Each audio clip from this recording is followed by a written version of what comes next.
प्रेम से बोली शिव गुरु महादेव की जगत गुरु अपन देवादिदेव महादेव के चरण कमल में प्रणाम। मैया भवानी के चरण कमल में प्रणाम।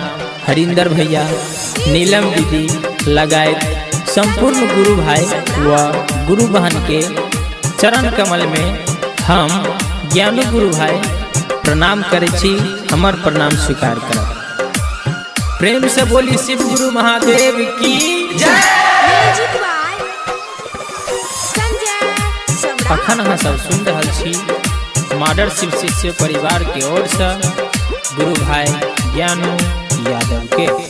डमरू बजाबू ने यो शिव गुरु, डमरू बजाबू ने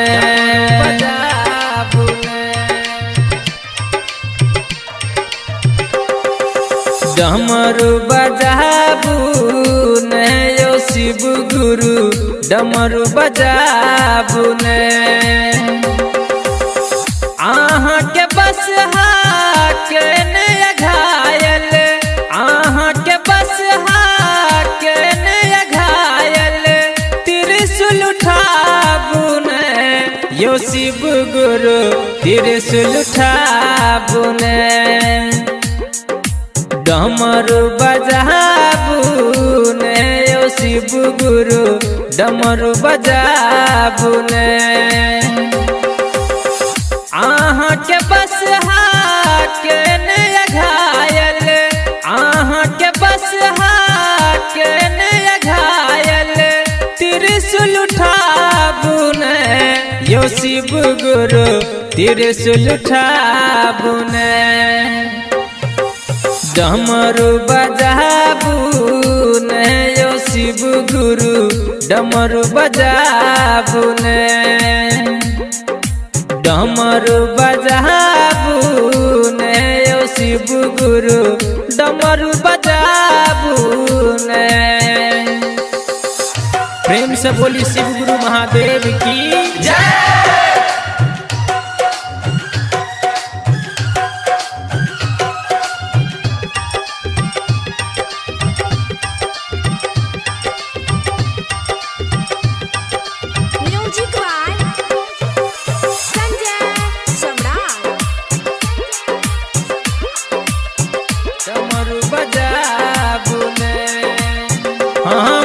तरपैया दिल धर कैया, आहक दर्शन ले नन तरसैया। यो मन तरपैया दिल धर कैया, आहक दर्शन ले नन तरसैया।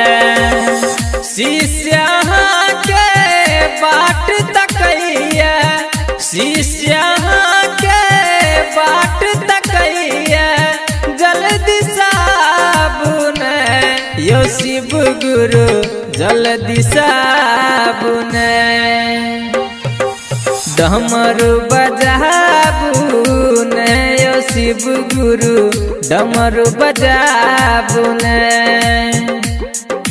डमरू बजाबू ने यो शिव गुरु, डमरू बजाबू ने। प्रेम से बोली शिव गुरु महादेव की जय।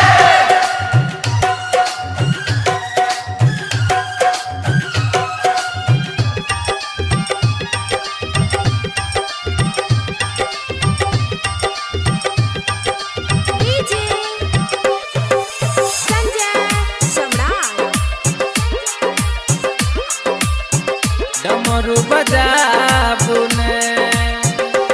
तीन सूत्र के जप करै छी, पहला सूत्र में दया मांगे छी। यो तीन सूत्र के जप करै छी, दूसरा सूत्र में चर्चा करै छी। तेसर सूत्र में प्रणाम करै छी, तेसर सूत्र में प्रणाम करै छी। दया बरसाबू ने यो शिव गुरु दया बरसाबुने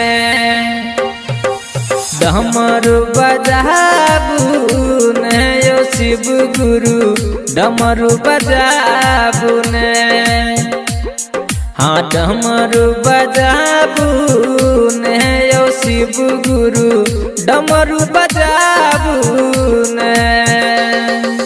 प्रेम से बोली शिव गुरु महादेव।